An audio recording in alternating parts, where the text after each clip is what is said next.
Dominant in every way. 38-14 the final over the Washington Commanders. What more could you want? Now, certainly we thought that the Seahawks would be okay in this game. They were favored. Certainly they've been playing great football, even being on the other side of a bye week. But to come out the way they did, 28-0, 31-7 at halftime, and obviously winning that game by 24 points is a real statement to this team. I will say this, that weeks, months, maybe years from now, at least fans across the country nationally are going to say that was the game that the Seahawks certainly arrived. You can look at games in maybe 2012 as the Legion of Boom era arrival, right? This could be the arrival for some new era, whatever that might be. Way too early to know that for sure. But I think we've seen the signs of this in the Pacific Northwest all year, right? You're talking about a team that with this win now is 6-2 on the season. Those two losses are by a combined 7 points. You lost in the opener with the Niners. Okay, you're still feeling things out. You lost a shootout with the Buccaneers when quite literally, your entire starting secondary was injured. Okay, so there was a bit of some context needed in that regard. So you look at that being the only two losses. You look at the type of wins, certainly highlighted with an exclamation point by this game with the Commanders, and that's a real statement in every way. They were still missing guys. Julian Love didn't play. Ernest Jones injured halfway through. Cooper Kupp, Jake Bobo not in the lineup, and yet it was an utter domination from start to finish. Before we break down things here, let's just give our best thoughts to Commanders quarterback Jaden Daniels. Boy, oh boy, you never want to see anybody get hurt in any way, right? But to see somebody of his caliber, a star player, perhaps a future MVP, be injured in that way, and certainly we don't want to show you the injury. It was gruesome. His arm bent the wrong way in a cast as he left the field. That's a tough scene for anything. So we wish him the best. There will be a lot of conversations about his head coach, Dan Quinn, somebody very familiar here with the Pacific Northwest, as to whether or not Daniel should have even been in the game. 7-8 minutes left. You're down by 31 points. So that's something to keep in mind. Our best thoughts going to Jaden Daniels, as hopefully he does recover as quickly and certainly fully as possible in that regard. But back to this game. When you talk about the Seahawks in this matchup, I mean, again, they were missing Cooper Kupp. Torrey Horton, the rookie, steps in right away with 2 touchdown catches, beautiful catches at that. The one, he gets so wide open that it's like, it was like JSN running a route or Cooper Kupp running a route. Yet it was the rookie, Torrey Horton, who has just been incredible in every way to this team. And I think it's really special to watch the rookies on this team develop. Certainly, Torrey jumps off the page. How about Elijah Arroyo, the rookie tight end, his first career NFL touchdown and a beautiful pass from Sam Darnold. I promise you we're going to talk about Sam in a minute. For Arroyo to do that, he's been awesome in every way. Nicky Minwari on defense, I know he's battled injuries, but there was the one screen to the side where he's literally being blocked and makes a one-armed side tackle. I mean, that's the sort of special stuff that you just don't see often. So this is a really special Seahawks team. And I mentioned a moment ago, that's something we've known about here in the Pacific Northwest. But to do it on this stage and essentially be tied at the top, not just of the NFC West, but the entire NFC as a whole, you made something of a statement. And that's going to be really where they go from here that's special. Because next up you have the Cardinals at home. In theory, on paper, games aren't played on paper, but you should win that game. And it sets up a potentially epic matchup with the LA Rams on the road 2 weeks from tonight. But first things first, got to enjoy this win. How about Sam Darnold? He did not throw an incompletion in the entire first half. Let me repeat that. He was perfect in the entire half. And there's so many people out there that when they talk about Darnold or when they talked about the Seahawks signing Darnold, I want to go back to March. Is he really an upgrade over Geno Smith? Well, that answer is obvious at this point in time. Not just based on their performances here in Seattle, but their performances right now on different teams. That's not a knock on Geno. I was a fan of the work he did here when he was here. But Darnold is doing some really impressive things out there. No incompletions in the entire first half. Finishes the game 21 of 24. Only 3 incompletions all night. 330 yards, 4 touchdowns. He had an interception, but it didn't really matter at the end. One he'd like to have back, trying to do a little too much, game well in hand. If there was ever an interception that didn't bother you, it was one in this game tonight where they were winning so handily in that regard. So there's so much to really unpack about this, all in a positive way. Darnold might be one of the hottest quarterbacks in the NFL right now. Look at the way he's playing. Look at the way he is spreading the ball around. We talked about Arroyo and Torrey Horton getting big catches tonight. JSN, the fact that I'm mentioning him about 5 minutes into this video, is proof of how great this team is. He's over 100 yards again today. He didn't record a touchdown, although on Arroyo's touchdown catch, JSN was wide open. JSN was wide open all night. He just didn't find the end zone. Sorry if he's on your fantasy team, but he still got you good numbers with over 100 receiving yards on 7 catches. He is accounting for about half, 46 or so % of the Seahawks receiving yards this year, which is simply incredible. He's tied with Steve Largent for the most 100-yard games in a season.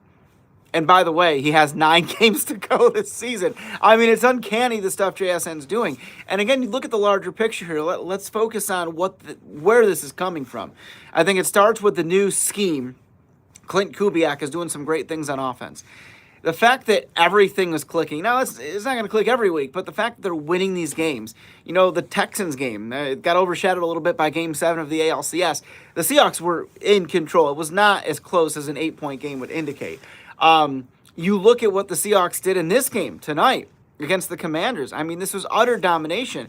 And it starts with the offense. Of course, there were big plays. There was the special teams fumble. There was the incredible interception by Ty Okada that really, helped this thing turn into a blowout. But it doesn't turn into a blowout if the Seahawks are settling for 3 instead of touchdowns, right? Or getting any points for that matter. The fact that they turned those turnovers into immediate points is what let this game get utterly out of control from the Commanders. I mean, Okada gets the interception, boom, right the other way, the Seahawks get a touchdown. Obviously the special teams, the kickoff return fumble, right away, Arroyo gets the touchdown. So this is something really unique and special about this Seahawks team that they were able to capitalize. Now, you're not going to see this every week, but this offense is really clicking. It's got a great scheme behind it. But any scheme is only as good as the players you have. So think about it in this way. You have Clint Kubiak dialing the right things, right? But it only works if the run game is as impressive as it was. And when you look at the box score, it's not like K9 or Zach Charbonnet's numbers are going to jump off the page, but they were running at a really good clip. And when that happens, it opens everything else up. On Cody White's touchdown, first of his career, 60 yards. Think about how wide open he was. The reason that is because the corner came up because they saw K9 was about to get the ball. And Walker had been running really well, averaging about 5 yards per carry at that point in time. And once the corner comes up, and it's game over. And that's what this offense can do because there's talented guys everywhere. Darnold can beat you in any situation. These receivers, even without Kupp and Bobo, were really good. And so when you have that ability, it opens everything else up. So what does this mean? Well, just in the immediate, you're stayed tied for first place in the NFC West. You're at the top of the NFC. So often on the KOMO Sports Ends, and we had talked about how this stretch of games, the Texans, Commanders, and then back-to-back divisional matchups with the Cardinals and Rams would really make or break this season. Well, we're seeing that now. And guess what? The Seahawks have won 2 in a row to improve to 6-2.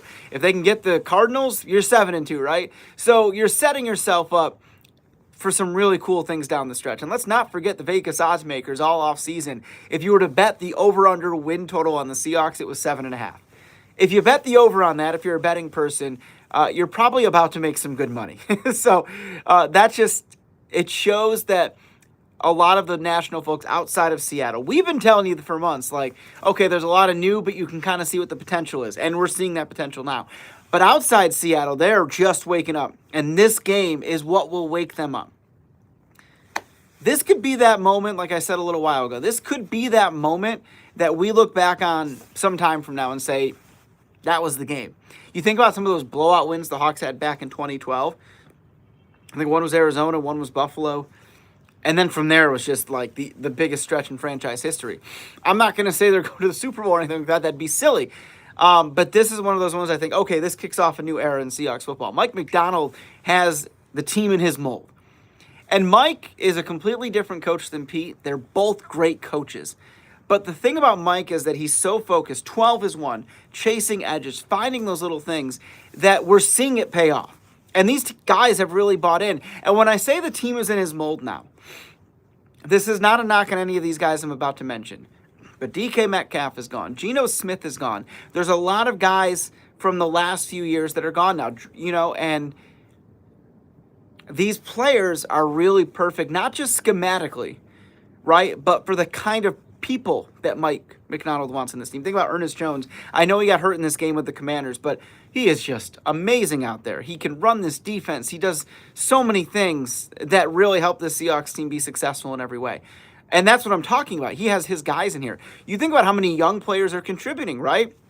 We've talked about him earlier, Nicky Manwari, Elijah Arroyo. You look at this, JSN, obviously he was drafted in the previous regime, but you think about Gray Zabel. I mean, the offensive line looks secure now. And how often the last few years have we talked about this offensive line being a major issue, right?